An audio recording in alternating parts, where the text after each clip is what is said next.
এই যে আমি আসার সময় র্যাবের একটা ব্যাটালিয়ন আমাকে প্রোটোকল দিয়ে নিয়ে আসছে, কত লক্ষ মানুষকে ঠেলে লাঠি চার্জ করে রক্তাক্ত করে যে আমাকে আনা লাগছে, এটা বোঝানোর মতো না। যদি আপনারা না দেখতে পেতেন, যারা আহত হয়েছে আল্লাহ তাআলা ভাইদেরকে সুস্থ করে দেখ। আল্লাহ তাআলা আপনাদের এই প্রচেষ্টাকে কবুল করুক।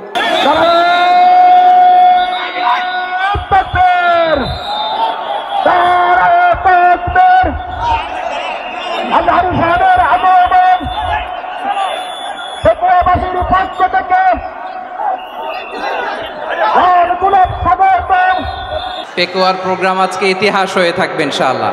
তো ভারত যদি বাংলাদেশে আধিপত্যবাদ বিস্তার করতে চায়, বাংলাদেশের 18 কোটি জনগণ সেটা রুখে দেবে। ভারত যদি গৌর গোবিন্দের ভূমিকায় নামতে চায়, দেশের 18 কোটি মুসলমান শাহজালালের ভূমিকায় নামবে। আমাদের একটা প্রতিবেশী দেশ আছে, আমরা আমাদের দেশ নিয়ে যত ভাবি তারা তার চেয়ে বেশি ভাবে। কথা বুঝতেছেন না? আরো ভেঙে বলতে হবে। আমরা আমাদের দেশ নিয়ে যত উদ্বিগ্ন, এদের আরো টেনশন বেশি। বলেন, আমাদের দেশে শান্তি আছে না নাই? আমরা হিন্দু মুসলিমে কখনো দাঙ্গা লাগে? আসতে বলেন, কেন লাগে? ওদের পূজা পার্বণে আমাদের মাদ্রাসার ছেলেরা যে পাহারা দেয়, চিল্লায় বলেন ঠিক কিনা?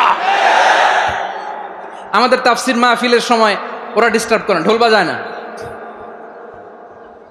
ওদের পূজা পার্বণের সময় আমাদের তাফসির মাহফিলের ডেট হলে আমরা চেঞ্জ করে দেই।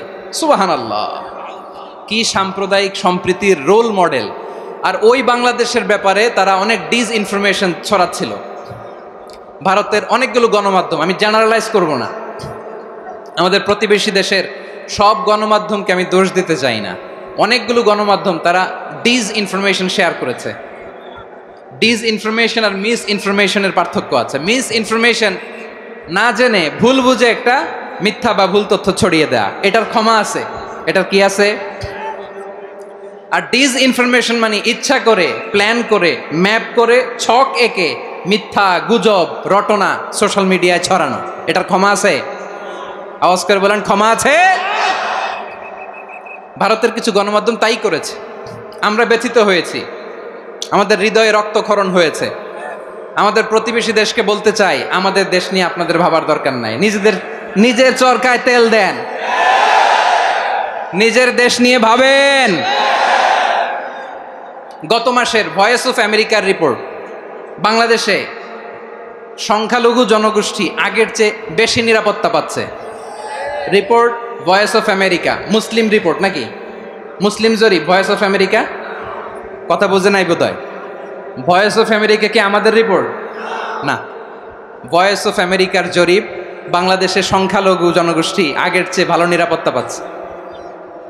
শুধু এখানেই শেষ না, মাইক্রোসফটের একটা জরিপ শোনায় আপনাদেরকে। তারা সারা পৃথিবীতে গুজব, ভুয়া আর মিথ্যা নিউজ ছড়ানোতে কোন দেশ সেরা একটা রিপোর্ট করেছে। এর মধ্যে 1 নম্বরে এসেছে ভারতের নাম। মাইক্রোসফট তো মুসলমানরা চালায় না? কথা বোঝে নাই বোধহয়।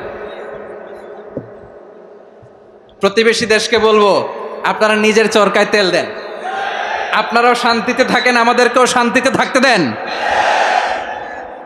সব চেঞ্জ করা যায়, প্রতিবেশী চেঞ্জ করা যায় না। আমাদের ল্যান্ড তাদের ল্যান্ড, পাশাপাশি। আমরা চাই তারাও সুখে থাক, আমরাও সুখে থাকি, ঠিক কিনা?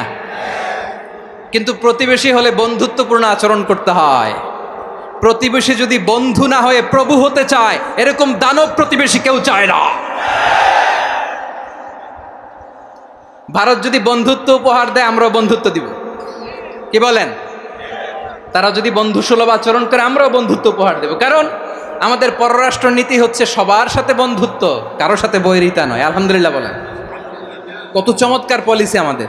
আমরা নির্বিবাদী, আমরা বাংলাদেশিরা শান্তিকামী। We are proud of that. এজন্য আমরা গর্ববোধ করি। আমাদের পররাষ্ট্রনীতি সবার সাথে বন্ধুত্ব, কারোর সাথে শত্রুতা নয়। তাই প্রতিবেশী দেশকে বলবো, আমার ভাইয়েরা, আপনারাও আমাদের ভাই। বন্ধুত্ব দিলে বন্ধুত্ব পাবেন। বন্ধুত্ব ইজ ওয়েলকাম, দাদাগিরি নয়। বন্ধুত্ব ওয়েলকাম, দাদাগিরি নয়। Loud and clear. ভারত যদি বন্ধুত্ব দেখায়, বন্ধুত্ব পাবে।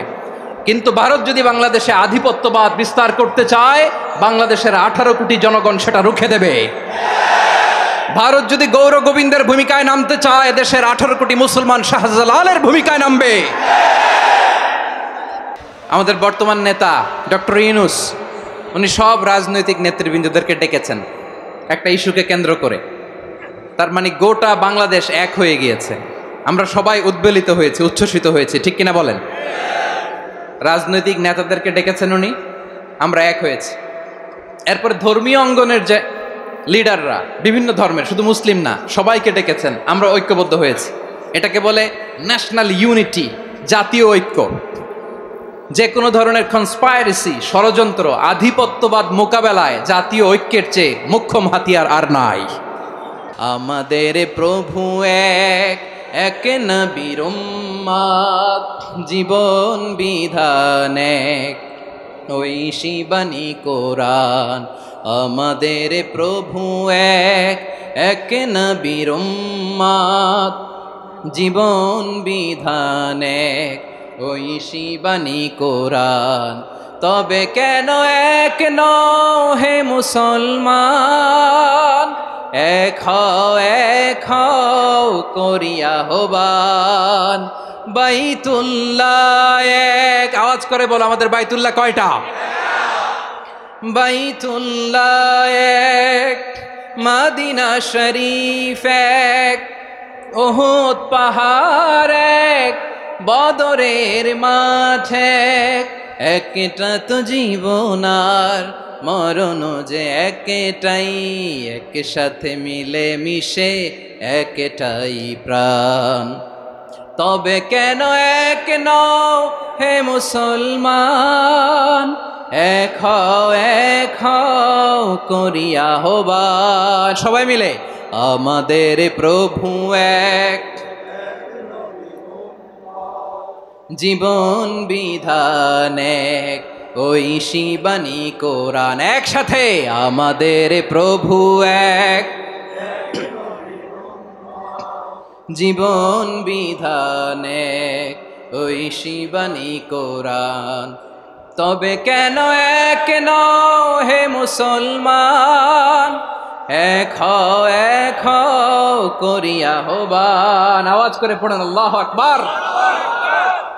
আমার কলিজার টুকরা পেকুয়ার ভাইরা মাশাআল্লাহ এখন অনেক শান্ত হয়েছে। বলেন আমরা কয় উম্মাহ? এই যে শাহাদাত সাব্বাবা আঙ্গুলি উপরের দিকে উঁচু করে আওয়াজ করে বলো আমরা কয় উম্মাহ? আওয়াজ করে বলো আমরা কয় উম্মাহ? মাশাআল্লাহ আমরা এক উম্মাহ, এক উম্মাহ আমরা। খবরদার, গোটা বিশ্ব আমাদের এই আঙ্গুলি দেখেছে, আমরা এক উম্মাহ। শুধু আমরা এক উম্মাই না, আমরা এসেছি এক উৎস থেকে। কয় উৎস? ফ্রম অ্যাডাম এন্ড ইভ, আদাম এবং হাওয়া, উনার সন্তান আমরা। তার ছেলে মেয়ে থেকে, তার ছেলে মেয়ে থেকে, তার ছেলে মেয়ে থেকে আমি। তার মানে রাস্তাঘাটে এদিকে সেদিকে যাকেই দেখি সে আমাদের এই বিরাট পরিবারের কেউ না কেউ। চিল্লায় বলেন ঠিক কিনা? এই যে যারা